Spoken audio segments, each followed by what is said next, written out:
Que alegria estar com você mais uma vez reunidos aqui para juntos podermos adorar o Deus vivo e verdadeiro através da leitura da palavra dele e através da meditação e reflexão nessa palavra. A minha oração é que Deus possa falar intensamente com todos vocês que estão assistindo esse culto online e depois com você que vai assistir essa gravação. Eu quero convidar você a abrir a sua Bíblia no livro de Josué, capítulo 3. A meditação de hoje vai ser no capítulo 3 e no capítulo 4 e o tema de hoje é Conquiste debaixo da direção de Deus. O que é que eu preciso fazer para obter grandes vitórias? A pergunta que deve estar sondando o seu coração e que você deve estar envolvido agora é a seguinte: você deseja ser uma pessoa vitoriosa? Você deseja experimentar vitórias na sua vida? Óbvio que a resposta é sim. Ninguém que está assistindo essa mensagem quer experimentar a derrota. A derrota pode fazer parte, mas não é algo que nós desejamos. Nós desejamos sempre experimentarmos momentos de vitórias, momentos de bênçãos. E o texto que nós vamos trabalhar hoje, ele nos ensina alguns princípios, algumas características que são absolutamente necessárias para que eu tenha muita segurança que aquilo que eu vou fazer vai dar certo, que eu vou obter uma grande vitória. Nós estamos aqui vendo o povo de Israel se preparando para entrar na terra prometida, se preparando para a primeira grande batalha. Mas antes de lutar contra a cidade de Jericó, era preciso que houvesse um preparo. E o capítulo 3 e o capítulo 4 vai falar exatamente desses movimentos de preparação de todo o povo de Israel, agora sobre a liderança de Josué, para que eles possam entrar na terra prometida. E a palavra de Deus, no livro de Josué, capítulo 3, vai dizer para a gente o seguinte, a partir do versículo 2. Sucedeu, ao fim de 3 dias, que os oficiais passaram pelo meio do arraial e ordenaram ao povo, dizendo, quando virdes a arca da aliança do Senhor, vosso Deus, também do vosso lugar a seguirei. Contudo, haja a distância de cerca de 2.000 côvados entre vós e ela. Não vos chegueis a ela para que conheçais o caminho pelo qual haveis de vir, visto que por tal caminho nunca passastes antes. Disse Josué ao povo, santificai-vos, porque amanhã o Senhor fará maravilhas no meio de vós. Nós temos aqui, então, a primeira mensagem do Deus falando com o povo e Deus pede o povo para que o povo esteja se santificando e Josué comunica essa ordem de Deus. Povo de Israel, antes de nos prepararmos para uma batalha, nós precisamos nos santificar, nós precisamos nos purificar.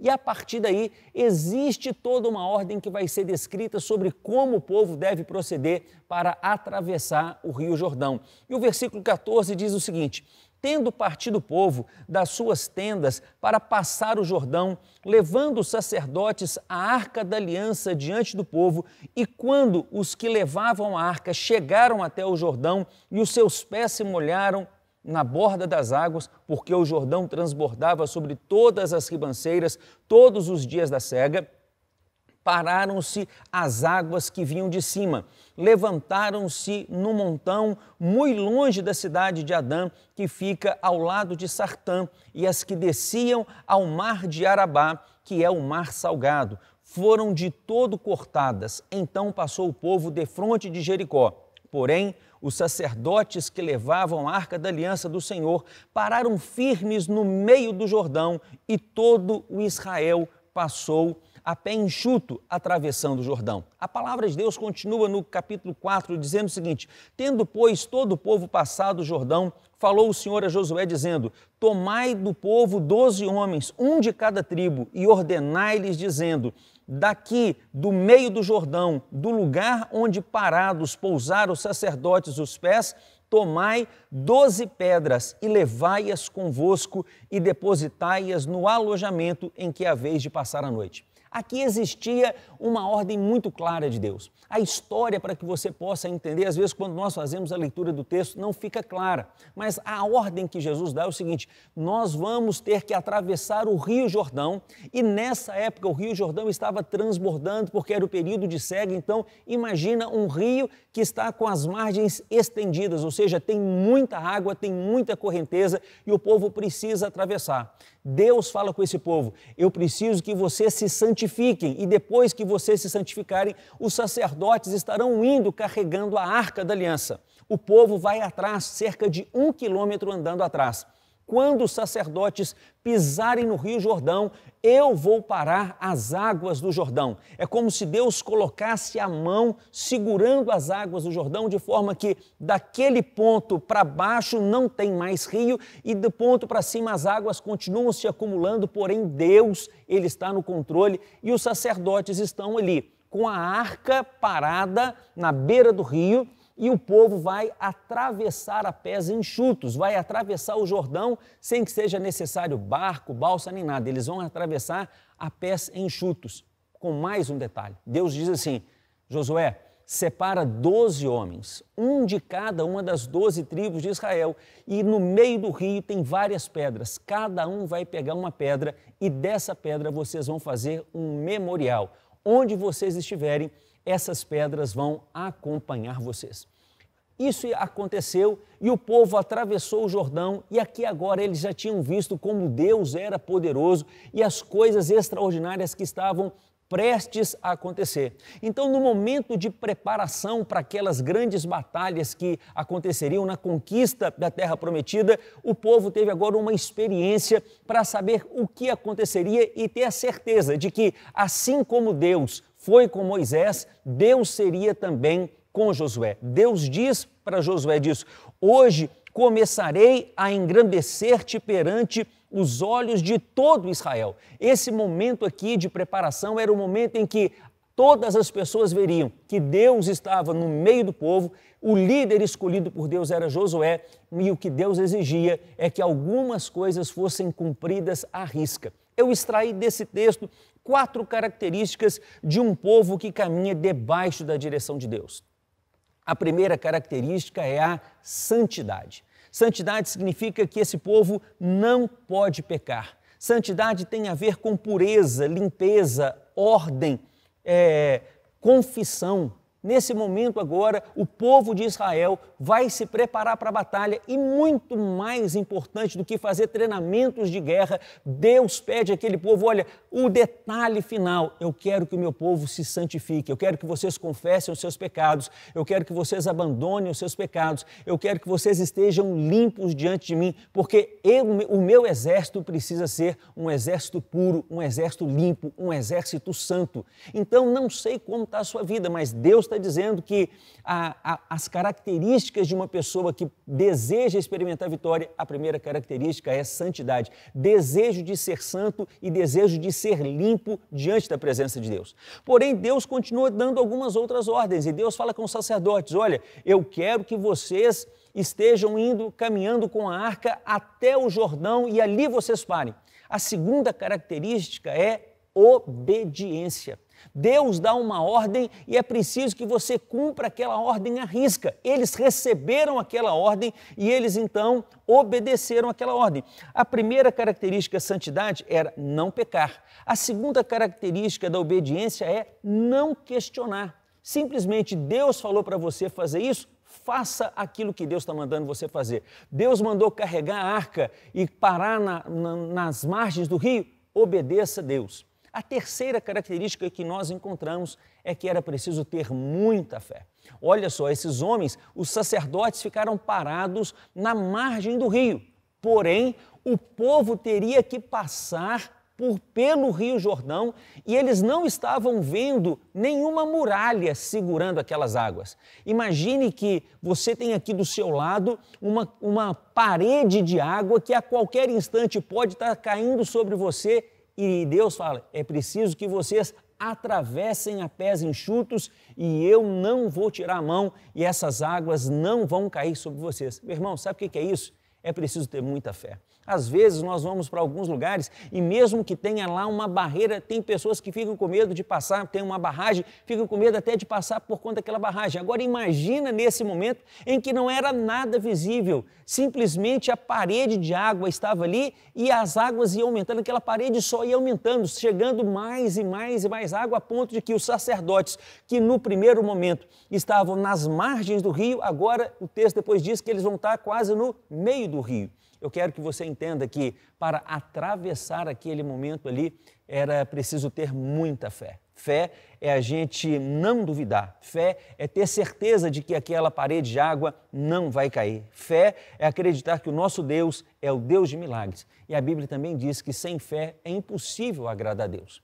Mas existe uma quarta característica extremamente importante vista nesse texto. Deus dá uma ordem clara e fala com eles assim: eu quero que vocês peguem 12 pedras e tragam essas pedras para vocês montarem um altar para que isso seja sempre lembrado. O que está acontecendo aqui agora é preciso que seja lembrado para sempre. Os seus filhos precisam conhecer essa história. E isso significa gratidão. Eu enxergo nessa ação Deus falando: olha, eu vou fazer um milagre tão grande, o feito que vai acontecer aqui é tão extraordinário que eu preciso demonstrar a minha gratidão a Deus, e eu demonstro a minha gratidão através de não esquecer. Você precisa entender que Deus queria que houvessem marcos, e marcos importantes. Marcas importantes. E as pedras, elas tinham essas características. A pedra ia durar muito tempo, a pedra não ia se desgastar. Não era um pedaço de madeira, não era uma folha, não era alguma coisa que se perdia facilmente, não. Deus manda pegar 12 pedras, imagino que pedras grandes, para fazer um altar para que o povo sempre olhasse para aquele altar e lembrasse: olha, o Deus que parou as águas, o Deus que segurou o Rio Jordão, é o Deus que eu sirvo. Eu preciso ser grato a esse meu Deus, eu preciso me lembrar dos grandes feitos desse Deus, eu não posso me esquecer dos grandes feitos desse Deus. Agora eu quero aplicar essas 4 características na minha vida e também na sua vida. Entendemos o texto, entendemos a história, mas o que isso tem a ver com a minha vida? Se a primeira característica que é exigida de um povo que deseja ter vitória e deseja caminhar debaixo da vontade de Deus é a santidade, como é que você tem vivido a sua vida? Você tem vivido uma vida santa? E é interessante na mensagem de hoje, porque eu não estou aqui com uma espada querendo acusar você. Pelo contrário, o que eu quero fornecer a você são elementos para que você possa, ao final da mensagem, perceber onde eu posso melhorar e onde eu estou indo bem. Será que você tem vivido uma vida santa? Quais são os pecados que você ainda não conseguiu abandonar? No próprio livro de Josué, lá no capítulo 3, a gente vai ver o seguinte, que Josué, ele conquistou várias terras, mas algumas terras não foram conquistadas.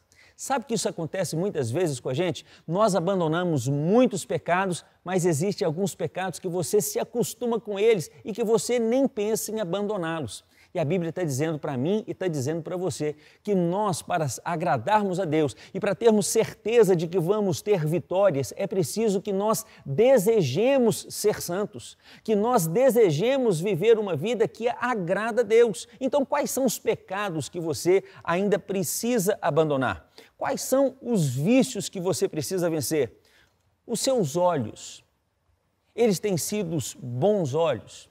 Será que nesse período agora de pandemia, as notícias que nós temos recebido é que aumentou gigantescamente o consumo de pornografia?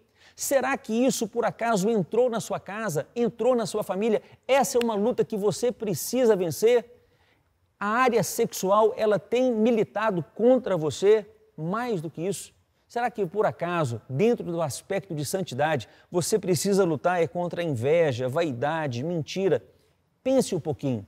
Não sou eu que tenho que avaliar. Paulo diz que nós precisamos nos examinar a nós mesmos. Eu preciso olhar para dentro de mim e você aí precisa olhar para dentro de você. Não é para você ficar apontando o dedo para o irmão e falando com ele: olha, você tem que mudar isso, isso, isso. O convite agora para a santidade é um convite para você. Você precisa olhar para dentro de você e enxergar quais são as áreas da sua vida que você precisa falar com Deus. Deus, até agora eu não consegui resolver essa área da santidade na minha vida e eu quero apresentar essa área para o Senhor. Pensa aí e eu espero em nome de Jesus que você consiga vencer todos esses vícios e vencer todos esses problemas. Mas a segunda característica que eu quero trabalhar é a característica da obediência. Sem obediência nós não vamos conseguir agradar a Deus. Deus, ele escreve um manual de como eu e você devemos proceder. Esse manual está aqui na Bíblia Sagrada e quando ele escreveu o manual, quando ele escreveu a Bíblia, ele não perguntou para mim, nem perguntou para você se você concordava. Ele simplesmente estabeleceu aquilo que ele deseja que você faça. E nós precisamos simplesmente obedecer. A ordem desse texto foi muito clara. Eu quero que vocês carreguem a arca e parem com essa arca nas margens do Rio Jordão. As águas vão parar, mas vocês precisam me obedecer. Quando lá no Novo Testamento, 10 leprosos vão procurar Jesus gritando, Jesus, mestre, acode-nos. Jesus fala com eles, ide apresentai-vos aos sacerdotes, porque essa era a lei no livro de Levítico, capítulo 13 e capítulo 14. Deus exige daqueles leprosos que eles obedeçam à lei e Deus exige de mim e de você também que nós estejamos obedecendo. Será que existe alguém que você precisa perdoar? A Bíblia não manda a gente perdoar? Você tem perdoado? Sonda seu coração. Se você precisa pedir perdão a alguém ou se você precisa perdoar alguém. Nesse tempo de guerra agora, de tanta politização e de polarização, talvez o seu coração tenha ficado endurecido contra algumas pessoas.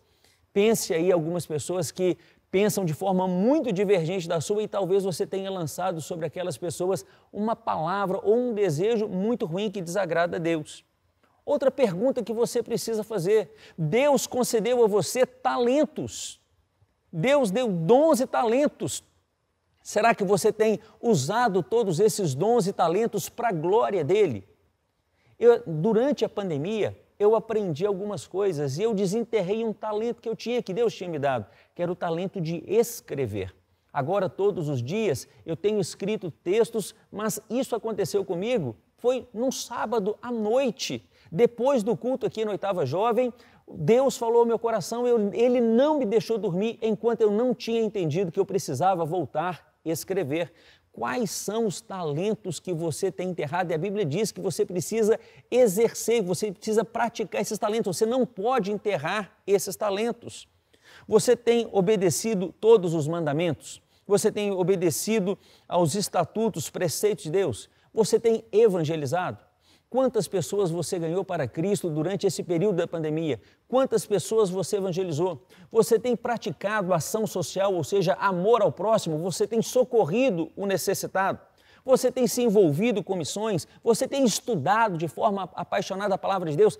O que eu quero deixar para você aqui, eu não quero colocar um peso sobre você. Eu quero simplesmente te fornecer agora algumas informações que são importantes. Eu sei que para agradar a Deus, eu preciso, em primeiro lugar, de santidade. Em segundo lugar, eu preciso obedecer a palavra. Aquilo que Deus está me mandando fazer, eu faço. Você tem honrado seu pai e honrado a sua mãe? Você tem respeitado e amado seus líderes dentro da igreja com amor em máxima consideração? Existem diversos mandamentos e nós precisamos obedecer a todos eles.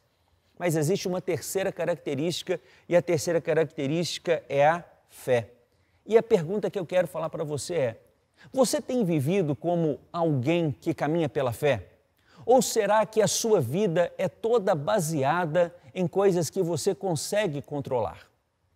Nesse período agora de tanto medo que algumas pessoas têm sentido, de onde vem esse medo? E onde está a fé? Eu não estou dizendo que você não tem que ficar em casa, eu não estou dizendo que você tem que desobedecer aquilo que está sendo estabelecido pelas lideranças políticas, não é isso que eu estou falando. O que eu quero dizer é o seguinte, às vezes você permite que um medo tome conta do seu coração e esse medo tomando conta do seu coração, ele vai revelar que você não tem fé, a sua certeza, a sua esperança, o seu refúgio, o seu abrigo não tem sido Deus. É preciso que no meio dessa pandemia você avalie a sua vida e você perceba se você está vivendo como alguém que tem fé genuína. Será que você, no meio desse caos todo, você continua ansioso, preocupado? Eu quero que você entenda que nesse período de pandemia, quando todas as coisas parecem que estão fugindo do controle de Deus, você tem que ter certeza que Deus está no controle de todas as coisas. Todas as coisas. Deus tem o controle da minha vida, Deus tem o controle da sua vida, tem o controle da sua família e você pode ter certeza que o que Ele quer ver de você é que você possa confiar nele. você precisa abandonar o desejo de querer controlar todas as coisas. Primeira característica de quem deseja seguir os caminhos do Senhor e obter uma vida de vitória é santidade. A segunda característica é obediência. A terceira característica é preciso que você ande pela fé, que você viva pela fé. É preciso que as pessoas, ao olharem para você, saibam que você não vive uma vida em conformidade apenas com aquilo que você controla, mas que você anda pela fé. A fé precisa ser visível na sua vida. A quarta característica é a característica da gratidão. Gratidão, ela tem esses dois aspectos. Primeiro aspecto da gratidão é eu estar satisfeito com aquilo que Deus me dá. Eu preciso entender todo o contexto de todas as coisas que estão acontecendo, mas a gratidão, ela coloca em mim uma paz, porque eu passo a querer, a ficar satisfeito com as coisas que eu tenho, eu sou satisfeito com o corpo que eu tenho, com a família que eu tenho, com o país que eu tenho, com os governantes que eu tenho, com os líderes que eu tenho, com os dons que eu tenho, com os bens que eu tenho. A gratidão vai fazer com que eu agrade a Deus. A gratidão é um elemento tão importante, é uma característica tão importante que ela difere radicalmente as pessoas. Nós vivemos num mundo tão consumista que as pessoas estão sempre desejando alguma coisa que não têm e nunca estão agradecendo a Deus por aquilo que têm. Mas a gratidão tem um outro aspecto destacado nesse texto, que é o aspecto da lembrança. É o aspecto de nós olharmos para trás e lembrarmos daquilo que Deus já fez na minha vida e eu não me esquecer desses aspectos. O que eu quero dizer para você é que ao longo da nossa caminhada, a gente traz com a gente algumas marcas e a gente traz alguns objetos que nos ajudam a lembrar de coisas que aconteceram e compromissos que nós temos. Eu tenho aqui na minha mão esquerda uma aliança, que representa uma aliança que eu tenho em Deus com a minha esposa. É uma marca que todas as vezes que eu olho para essa aliança, eu lembro da minha esposa. E as pessoas que olham para mim e que não conhecem, sabem que eu sou um homem que tenho compromisso com uma mulher. Eu tenho também algumas cicatrizes, que são resultado de quedas e resultado de experiências, algumas boas e outras não tão boas. São características e marcas que eu guardo no meu próprio corpo e que quando olho para essas cicatrizes, eu me lembro das coisas que aconteceram. Mas eu tenho também na parede do meu escritório alguns diplomas de cursos que eu fiz, de prêmios que eu ganhei. Também olho para aqueles diplomas, olho para aqueles prêmios, para aqueles certificados, com gratidão por ter passado por algumas coisas. E a Bíblia está dizendo que Deus manda o povo pegar pedras. Eram objetos grandes, eram objetos pesados, eram objetos que poderiam ser transportados, porque Deus queria que onde quer que o povo estivesse, que eles levassem aquele altar com as 12 pedras para poder dizer: eu sei quem é o Deus que eu sirvo. Quais são as marcas que você tem? Você tem guardado e você se lembra dos grandes momentos de Deus na sua vida para você poder olhar para trás e dizer assim: poxa vida, eu me lembro como Deus cuidou de mim nesse momento. Eu sei o que Deus fez pela minha vida naquele outro momento. Olha, quando determinada coisa aconteceu, quando eu fiquei doente, eu me lembro o que foi que Deus fez. Quando eu passei por dificuldades, eu sei quais foram as obras de Deus. Você tem esses marcos. Você tem isso registrado na sua memória, registrado de forma escrita em algum lugar. É preciso que você tenha esses marcos, é preciso que você tenha essas marcas para que você tenha onde olhar para o passado. Quando nós olhamos lá no livro de Salmos, tantas e tantas vezes, os salmistas escrevem falando para o povo se lembrar das coisas que Deus tinha feito no passado, porque quando nós nos lembramos daquilo que Deus fez no passado, isso me dá força agora para o presente, isso me dá esperança para o futuro. A gratidão, ela tem o poder, então, de me viver de forma contente, mas também de trazer para mim a memória as coisas que Deus fez. Eu preciso, então, que você comece a se sondar aí. Você tem vivido com essas marcas? Você tem esses marcos?